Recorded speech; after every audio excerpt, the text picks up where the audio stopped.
பின்பும் இன்னொரு உயிராக வாழப்போகும் மனிதர். மரணத்திலும் உயிர் ஊதியமாய் உறுப்பு தானம் செய்த குடும்பத்தினர்.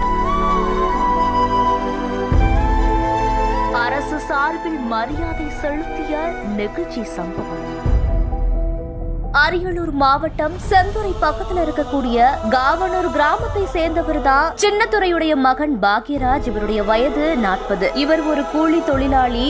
இவருக்கு சரண்யாங்கிற ஒரு மனைவியும் 8 வயசுலயும் 10 வயசுலயும் 2 மகள்கள் இருப்பதா சொல்லப்படுது. இந்த நிலையில தான் உறவினர் ஒருத்தரை சந்திக்கிறதுக்காக தன்னுடைய 2 சக்கர வாகனத்துல கடந்த 4ஆம் தேதி இரும்புலிக்குறிச்சி பக்கத்துல போயிட்டு இருக்கும் பொழுது எதிரில வந்த அரசு பேருந்து மோதி விபத்தாகி படுகாயம் அடைஞ்சதா சொல்லப்படுது. உடனே பாக்யராஜ திருச்சியில இருக்கக்கூடிய ஒரு தனியார் மருத்துவமனையில சிகிச்சைக்கும் சேர்த்திருக்காங்க. அங்க சிகிச்சை அளிக்கப்பட்டப்போ பாக்யராஜுடைய உடல்நிலை மோசமானதால அரியலூர்ல இருக்கக்கூடிய அரசு மருத்துவமனைக்கு கொண்டு வந்ததாகவும் சொல்லப்படுது. அங்க அவருக்கு உரிய சிகிச்சைகள் கொடுக்கப்பட்டும் பரிதாபமா பாக்யராஜ் மூளைச்சாவு அடைஞ்சிருக்காரு. இதனை அடுத்துதான் பாக்யராஜுடைய மனைவி, பெற்றோர், உறவினர்களுடைய சம்மதத்தோட பாக்யராஜுடைய உடல் உறுப்புகள் தானமா கொடுக்கப்பட்டிருக்கு. தானமா கொடுக்கப்பட்ட உடல் உறுப்புகள் திருச்சி மருத்துவ கல்லூரிக்கு கொண்டு செல்லப்பட்டிருக்கு. பின்னர் உயிரிழந்த பாக்யராஜுடைய உடலுக்கு அரியலூர் அரசு மருத்துவ கல்லூரியில மரியாதையும் செலுத்தப்பட்டிருக்கு. அரசு மருத்துவ கல்லூரி மருத்துவமனை தலைமை மருத்துவர் ரமேஷ் தலைமையில